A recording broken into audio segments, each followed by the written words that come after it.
Okay, so you guys are officially being recorded, and we are going to talk about Instagram. So, thanks for making it to the call. So, the very first thing that I just want to say about Instagram is you kind of want it to be like your business storefront. So, when people come to your Instagram, I learned recently that you should try to have your Instagram picture the same as your other social media pictures. And you want it to be more of like if you have a professional type picture, you kind of want to lean towards that, or just a nice looking picture of yourself. But the thought behind that is that people know when they go to your different social media accounts by seeing the same picture that this is the same person. Because even though your name might be easy, there might be more than one Nicole or more than one Stephanie. I know there's more than one Allison.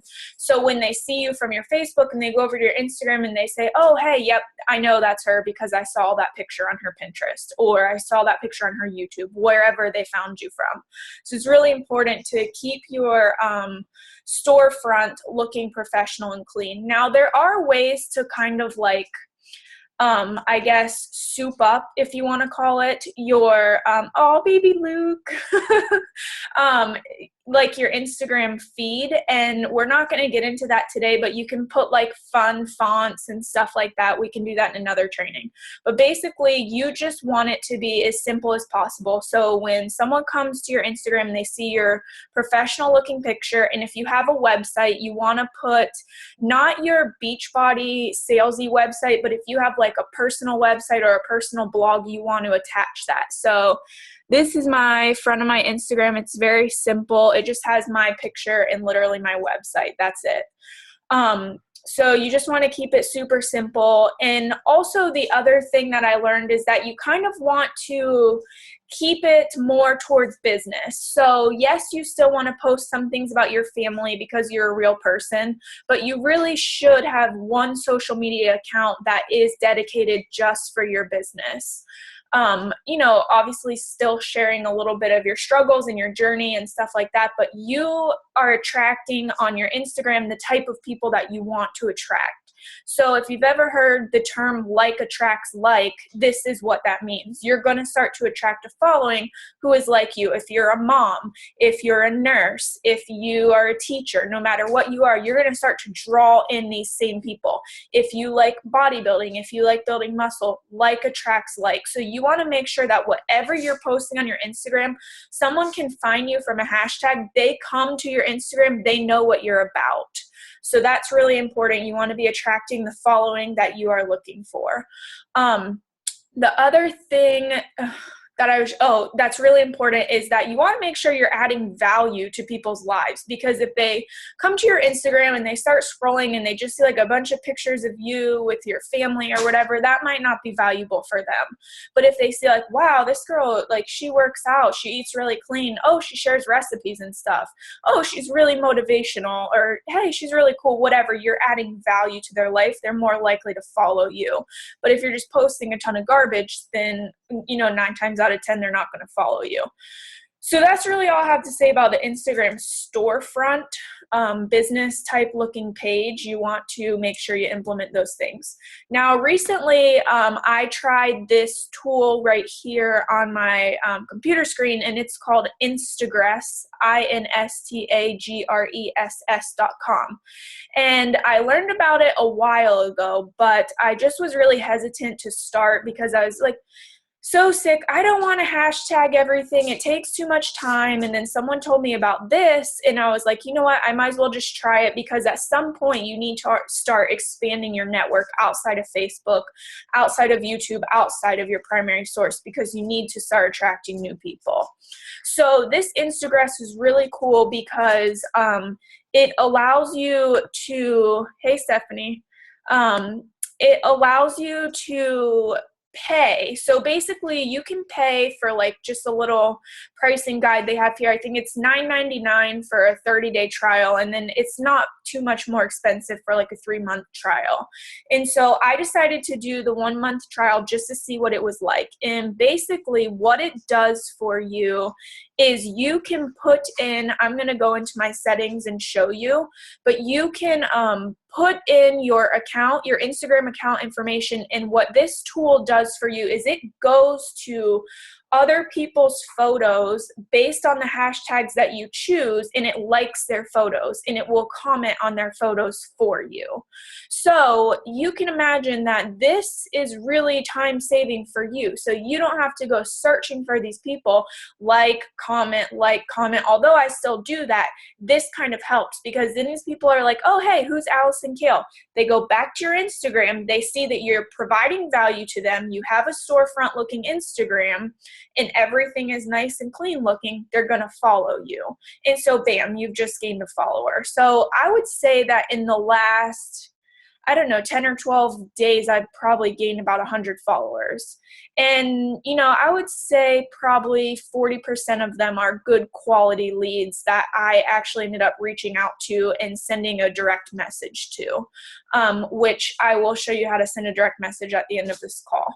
So basically what you do when you log on, you can select your plan up at the top, and then you put in all your Instagram information, and then it will, pull your account information over to this Instagress. So when you sign up, basically it looks like this.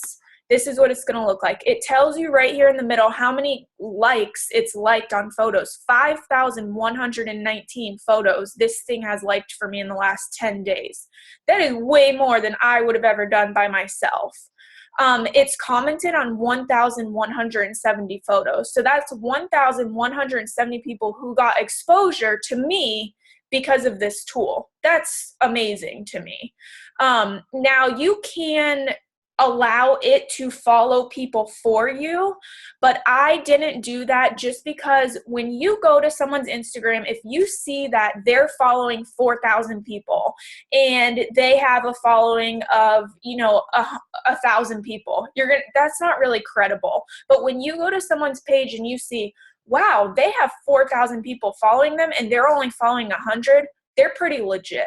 So I wouldn't recommend following people. Now, if someone's commenting on your stuff and liking your stuff and you find value in what they're posting, then by all means, absolutely follow them, keep in touch with them. But I have read that this thing will follow up to 800 people in one day. So this could potentially lead you to having to sort through 800 people and unfollow them in one day if you didn't care for the things that they're posting.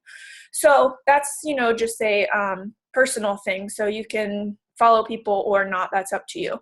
So then when you go down to here, so it will tell you how many days you have remaining and how much time on your timer. You can buy more days, you can buy more time. They have different packages.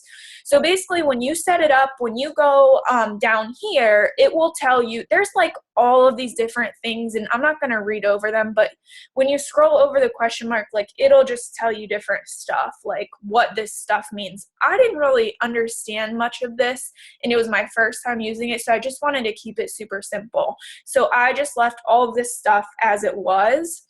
But then when you come down here, there's a box right here that says don't comment same users.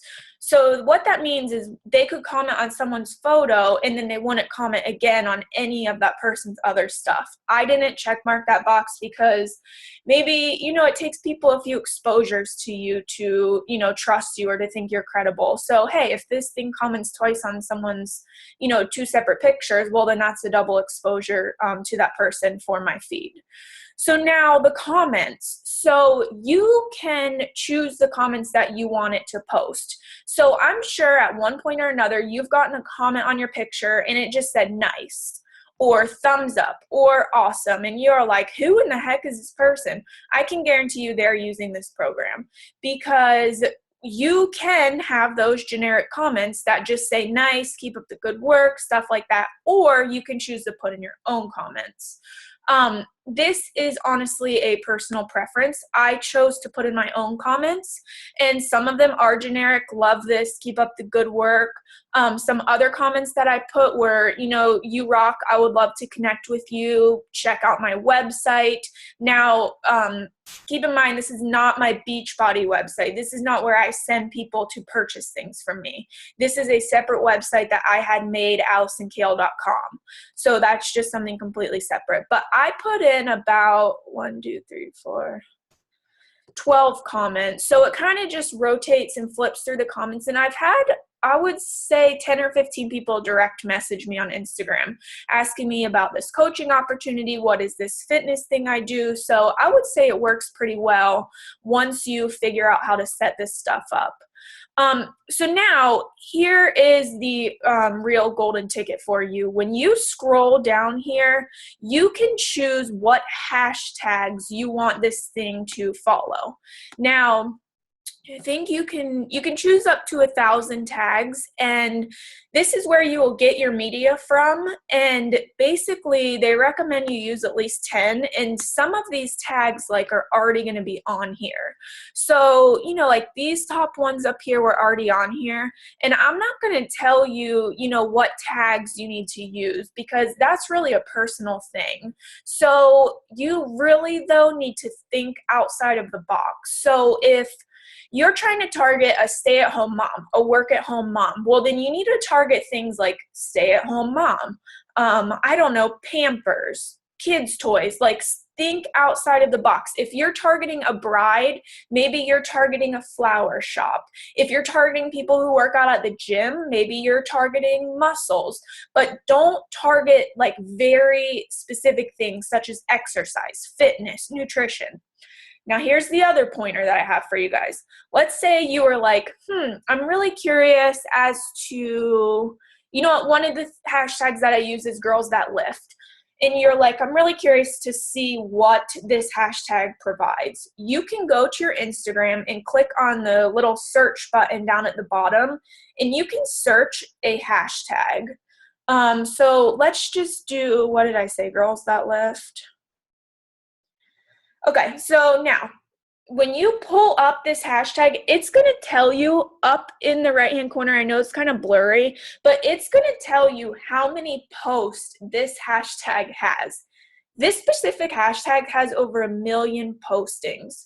So what that means is that someone from the outside coming to this hashtag, I can guarantee you that this hashtag is probably updated every 2 seconds.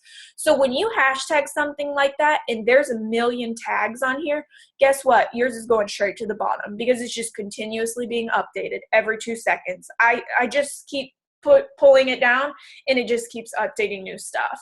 So you want to find hashtags that are a little bit more specific than that. So for example, a hashtag that doesn't have that many likes, man, these all have, or not that many likes, that many comments.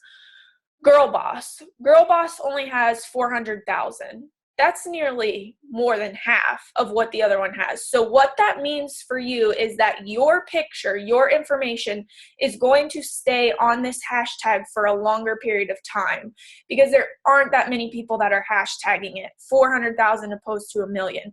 Now you could even get more specific, but it takes time. So what I recommend for you is to go through your hashtags, go to your Instagram, search those hashtags and see how many people are posting. What are these posts like? And then you can make a list on your phone, on your notepad.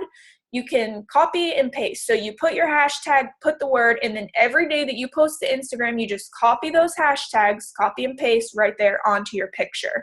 That is a huge time-saving tip for all of you guys. So that is my bit on hashtags. Now, as far as the Instagram thing goes, I think it's really been very helpful for me. And what I do is when I see people who like my photos, you can kind of screen them and go, oh, you know what, this person just liked my photo. Let me go over to their page and see kind of what they're like. Okay, they look like they're into fitness. Let me like a few of their things. Let me comment, see where they live, reach out to them, form a connection with them, and then boom, you have another follower who could potentially be a quality lead for you. So I think that this program is really awesome for $10 a month. I've set in 3 other coaches up on it, and 2 out of the 3 have had pretty good success. So things that you want to be careful of are choosing hashtags like passion. Because I'm telling you guys, just go research these hashtags before you're just tagging the crap out of your pictures. Because, for example, passion hashtag might be related to some sexual innuendos. And so you might gain a lot of sexual followers, and then you're going to be like, what in the flip? I'm not a porn star. Oh, what is this? And then you're like, oh, shoot, you know what? I hashtag sex, and that's why. So, you know what? Just be careful, like be aware of the hashtags that you're tagging, and you want to really figure out like, what market am I searching for? What type of people am I looking to work with? And this tool can help you kind of hone in on those people. So I think that that's a pretty good overview of Instagram. I'm going to stop this recording really quick.